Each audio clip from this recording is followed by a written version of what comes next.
first spot he went to, making note of the tree's growth. Your son-in-law comes here only to make sure we are taking good care of his dowry.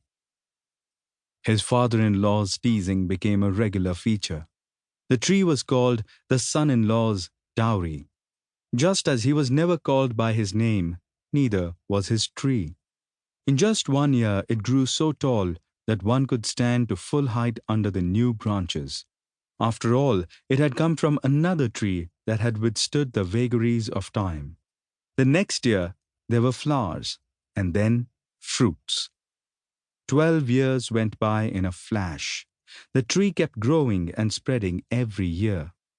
Now 10 cots could lie in its shade. It didn't shed much, but when it did, his mother-in-law would complain. This is an endless task, this sweeping, cleaning, and taking care of my son-in-law's dowry. His father-in-law delighted at the sight of the compost pits getting filled with the tree's leaves. The tree gave as much manure as a cow did, and it was definitely enough for one enclosure. What the son-in-law had given them was certainly a gift. In the past 2 years or so, when Kali did not visit, the arms of the tree stretched towards the sky. Only when a tree is small can you notice its growth. When it is bigger, it continues to grow, but imperceptibly. Kali, however, could always size up a tree. For instance, he could now see that they had trimmed a branch that had outgrown the yard and started reaching into the house. It looked like a deformed body part. They must have done it to get some sun to dry something. But he stood looking at the tree's wound for a while. Since he had not visited for 2 years, Ponnai had not either.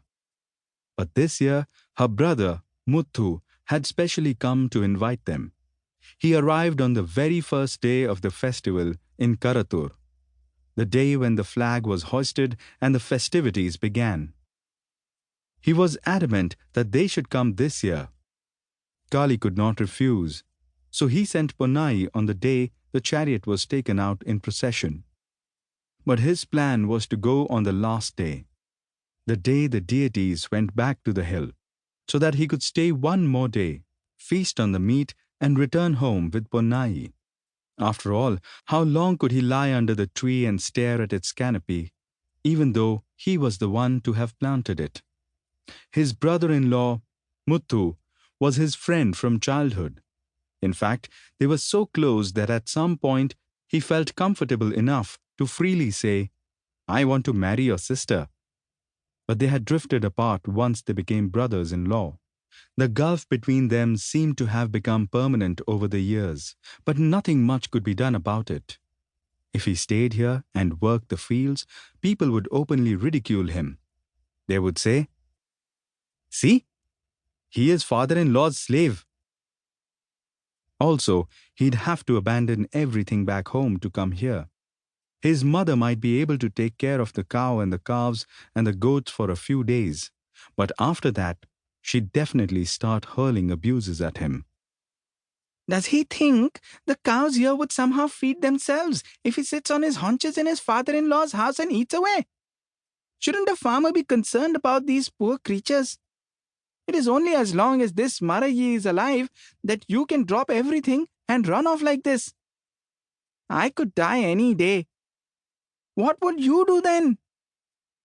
He knew when her triad of abuses was likely to begin. If he delayed even a day or two, angry words were sure to pour forth from her rotten mouth.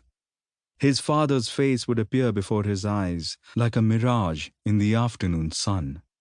That was all he recollected of his father. It was his mother who had raised him, and she made sure no one had the chance to say that a child raised by a widow would amount to nothing. She was adamant that they be treated equal to everyone else. She knew everything from plowing the land to drawing water for the fields. "We should not depend on anyone," she would say. 1 year, she could not find anyone to sow seeds.